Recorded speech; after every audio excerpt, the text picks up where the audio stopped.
Okay. No. And you show me just a bit, like like that. All right.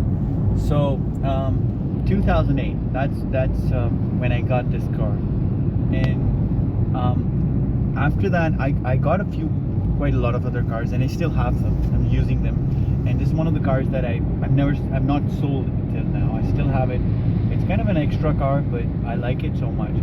But one of the things, when I got it, I was so apprehensive about getting, because my dad had always driven a manual, and an automatic I wasn't sure about. I was, the cost and everything was something that was an apprehension. But when I got it, I mean, I remember the first day that I drove off the showroom, I was completely stoked by the smoothness of this car, and it did feel like for 1,000cc to be underpowered, like, because it was not manual. But how many years now down the line? How many years is it down the line? 16 years. 16 years.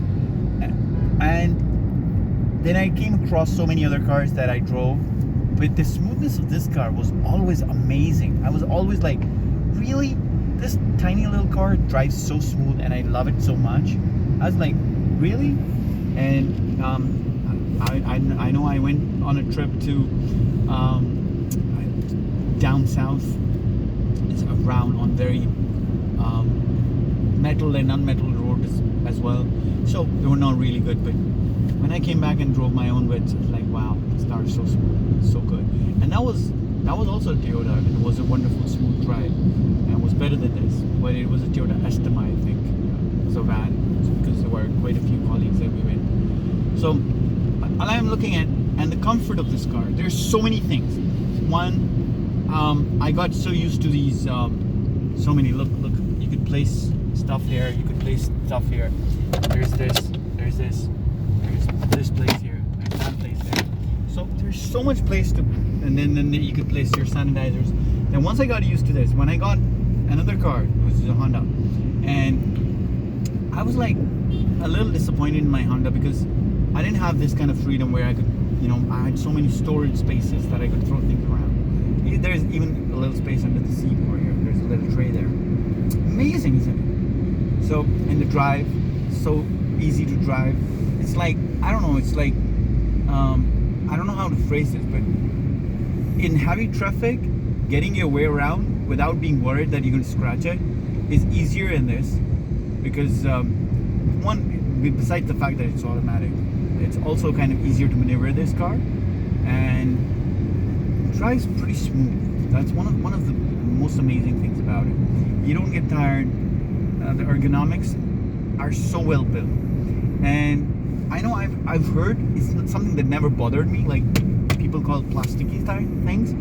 I remember the cars when my dad used to drive, he used to have that soft leather kind of interiors, but when I got this, it's like, I don't see what's wrong with that. I mean, it never bothered me until when I watched a couple of videos, and some people would criticize that, and that's when I was like, okay, so that's supposed to be a bad thing, because the steering, I never felt like putting anything on it, because it's so comfortable to begin with.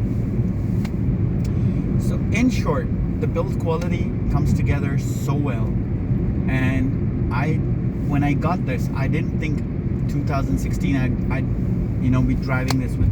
There are a few things that are getting rickety, and they need to be fixed, but generally it's been holding up so well. Yeah, it's showing signs of age, that's pretty obvious, but a few replacements, a few things here and there, but generally it's a great car. Really enjoyed it, and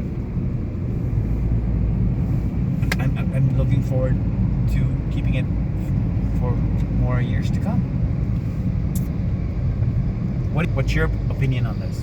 Is there something that you'd like to add about this? What do you have to say? I agree with everything you say. I mean, I love the car, but it is showing signs of age. But I still believe it can run for longer time with some maintenance. You know, you were born a few months after I got this car. Just a few days, actually. 2 weeks. I got the car. 2 weeks later, I had you. He's 16. And So it was bought in June? The or 16 and he's 16? I've forgotten, somewhere summer of 2008. Yeah. That's June. And one of the things that I remember, that when I got this car, I was like, oh my lord, look at it. This thing has so many functions. How am I even going to learn this? I pressed this little button, which is an ODF. And back then, my dad's car that I'd been driving was very simple. It was generally, and I was like, oh, this has it's loaded with features and everything. And now, when you think about it, it's so basic. There's nothing here. It hardly has a proper radio. Just bare basic air conditioning, basic heater and stuff like that. So it's like it's not really loaded with anything. Nothing. In fact, it's compared to the cars that you have today, it's very, very basic. It has nothing. It does have airbags. It has ABS. But those are kind of like standard features nowadays, and most of the cars around. So it's kind of like when you think about that, very, very basic stuff. But when I got it, it was like amazing. Then I wanted a car with a rear view camera. It's one of the things that I actually But it being basic makes it reliable. It does. That's a wonderful point of view. I'm glad that you said that. You know, the more complicated things get, the more chances of them breaking. And basically, what you want something is getting from point A to point B in luxury, and not like, I don't want so many things that I'm never ever going to be using. There are certain features you never use in that car, and you're like what exactly did they do? Like extra stuff. I'm kind of bothered by that.